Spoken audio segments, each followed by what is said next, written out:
The clinical application of thermotherapy. Moist hot packs or moist heat packs are silica-filled packs that are stored in hot water between uses.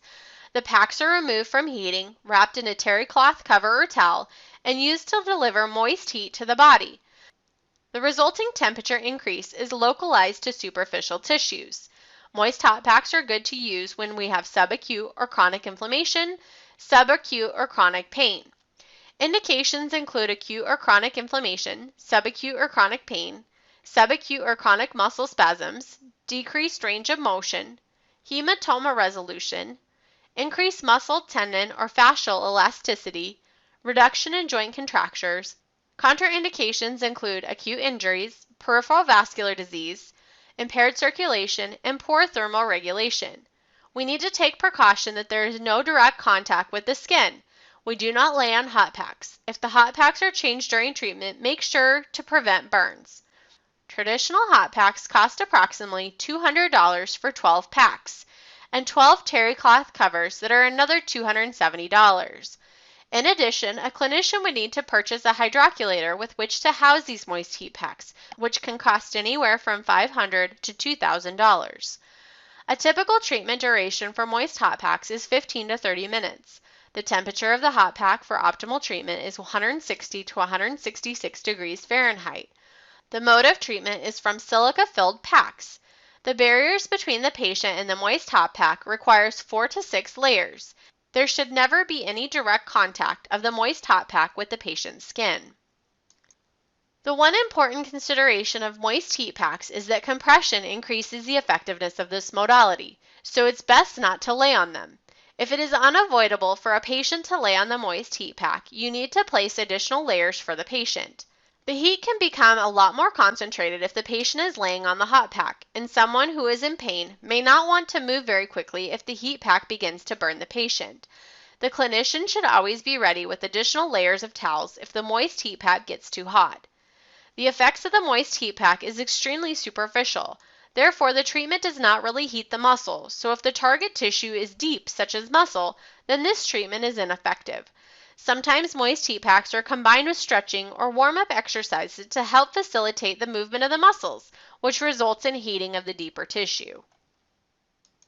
A warm whirlpool treatment combines heat immersion with the massaging effects of jets, the buoyancy effects of warm water submersion, and the increase in hydrostatic pressure from the pressure that the water exerts on the body. Warm whirlpool use is good for subacute pain, decreased range of motion, and generalized pain or decreased muscle spasms. Contraindications include acute injuries or any limb that's in a gravity-dependent position, fever, patients requiring postural support during treatment, skin conditions. For spa-like tubs, they must be cleaned between use, and general heat contraindications. Precautions should include that the whirlpool be connected to a ground fault circuit interrupter. We need to instruct the patient not to turn on the whirlpool motor while in the water. The switch should be out of the patient's reach. Patients in the whirlpool should be in view of the staff at all times. Combination of increased circulation and placement of the extremity in a gravity-dependent position tends to increase edema. The motion of the flowing water may also nauseate some patients. They actually become motion sick. Patients under the influence of drugs are at risk of losing consciousness during treatment. Full body immersion may also impair breathing and lead to respiratory distress.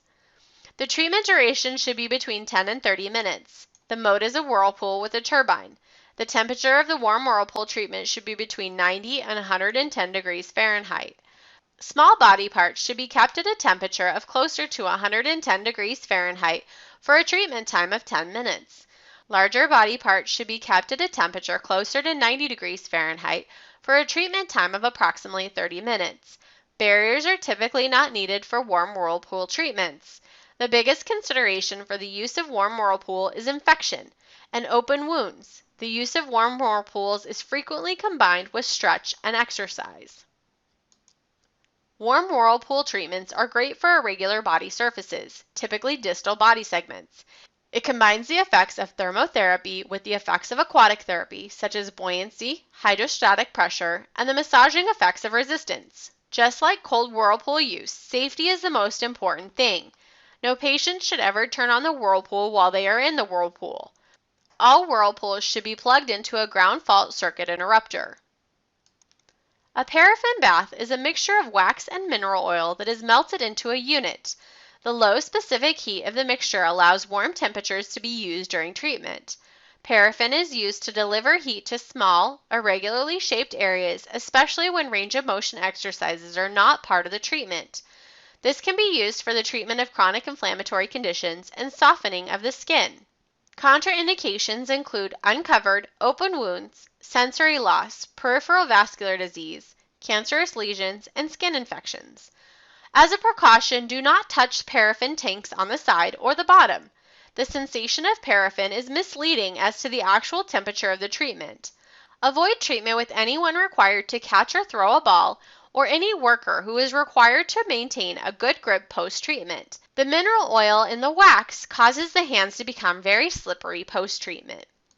The treatment duration of the paraffin bath includes removing any jewelry, thoroughly washing of the body part including scrubbing underneath the nails, spreading the fingers and toes and keeping them steady, immersing the body part and removing it, allowing the wax to dry.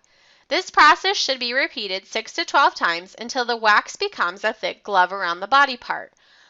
Once the body part is waxed, wrap it in a plastic bag and a towel for approximately 15 to 20 minutes. After the treatment, peel off the wax and you should throw the wax in the trash. If you place the wax back into the paraffin bath, you are not only placing the wax back into the bath, but also any associated dead skin cells and any naturally occurring bacteria from the skin, as well as many other things.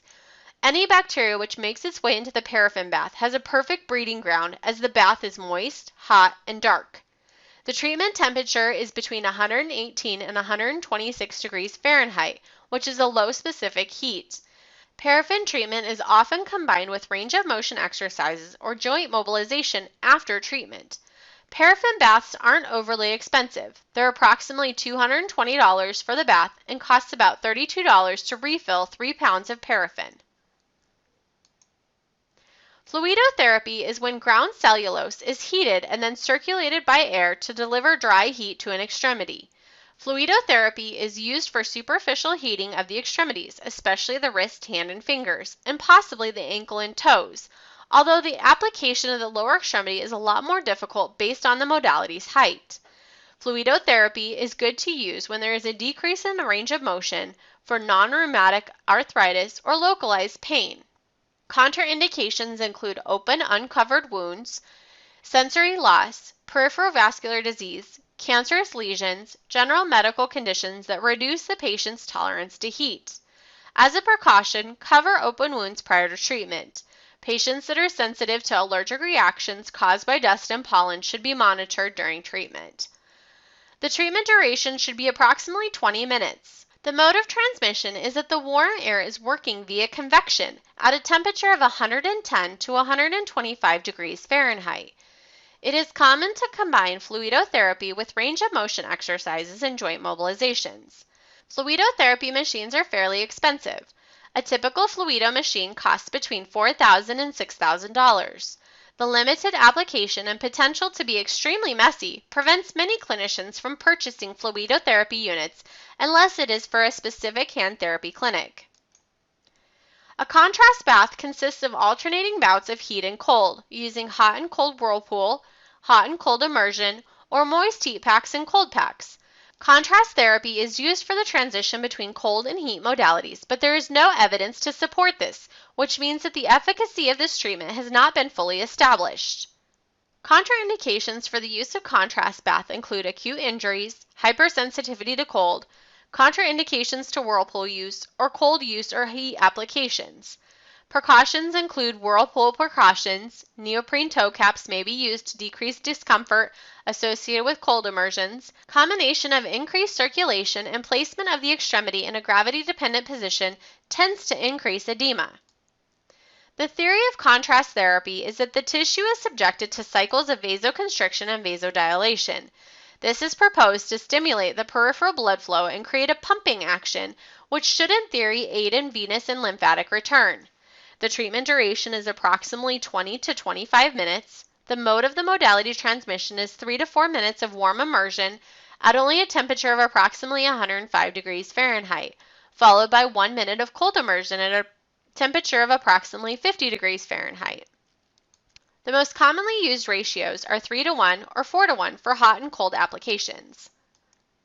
The last stage of the contrast therapy should end either after heat or cold depending on the stage of the injury and the patient's activity plans after the treatment. The evidence suggests that contrast baths do not create numbness but can increase local pain. It does not result in an alternating vasodilation and constriction as has been previously theorized. It does not affect muscle temperature due to the time of the treatment. It is unable to produce a significant difference in muscle temperature at 1 centimeter deep. Topical painkillers or analgesics are sprayed on or rubbed into the skin over painful muscles or joints. Although all are designed to relieve pain, different products use different ingredients. Some topical heat creams have also been thrown into superficial therapy treatments. Examples of topical heat creams include BioFreeze, Icy Hot, Theragesic, Kramergesic, Tiger Balm, and many others. Research has indicated that there is a decrease in skin temperature of less than 1 degree Fahrenheit with the use of topical heat creams. Here are the most common ingredients found in the products available without a prescription.